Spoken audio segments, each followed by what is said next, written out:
So if you want to go from deconditioned to working out on a regular basis, a really good place to start is by using your body weight. So instead of doing hip thrusts with a barbell, start off doing glute bridges just with your own body weight.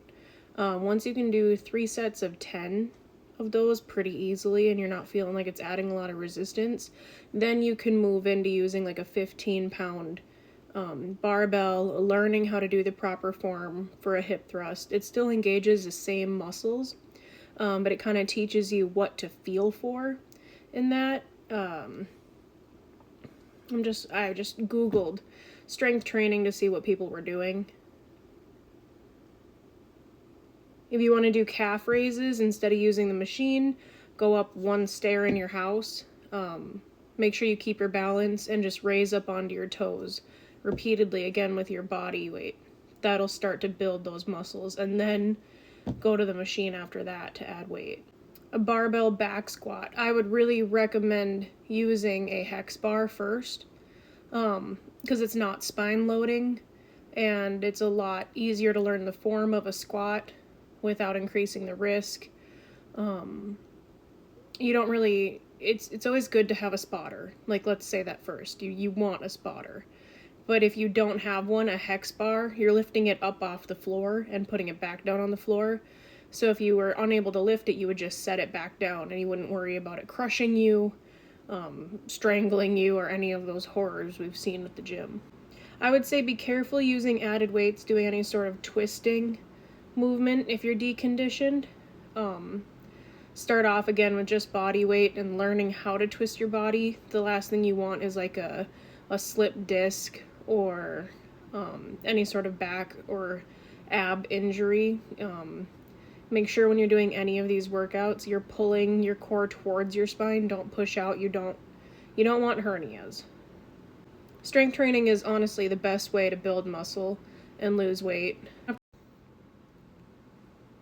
So the reason I was talking about strength training, I got cut off there,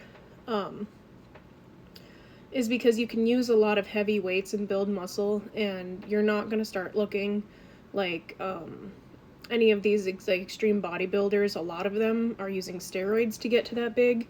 So if you're, especially for women, you can use 10+ pound dumbbells for overhead presses, that kind of thing, when you work up to it. And you're just going to see more toning and a higher metabolism. It's not going to change much for you in the sense of like building crazy strong muscles. You're not going to look like a cloud, is my point. A farmer's walk, start off, I'd say, with like 20-pound kettlebells and like hold 2, 1 in each hand at your sides, and if you're just standing there it feels like it's slipping and it's a lot, then move down to 10. Always start lighter in your weights, because you can always go heavier, but if you do too heavy it can result in an injury that really slows you down or does you dirty in the long run, you know. It's interesting what Google pulls up for strength training. I really like using free weights like dumbbells before I move into teaching people with a barbell, just because it's easier to learn form. And then when you move into a barbell, your muscles kind of have that memory, and it's a lot less of an injury waiting to happen. So don't be afraid to use dumbbells, kettlebells. It doesn't always have to be a squat rack. Before you start doing like single leg RDLs, anything like that, learn how to do an RDL correctly. That's a Romanian deadlift, and it's important to learn it because otherwise you'll overcompensate with your back and it could result in an injury. And the point of an RDL is to really work on the rounded hamstrings and the rounded glute chain. It's not for your back. If you're feeling it in your back, you need to return to learning form.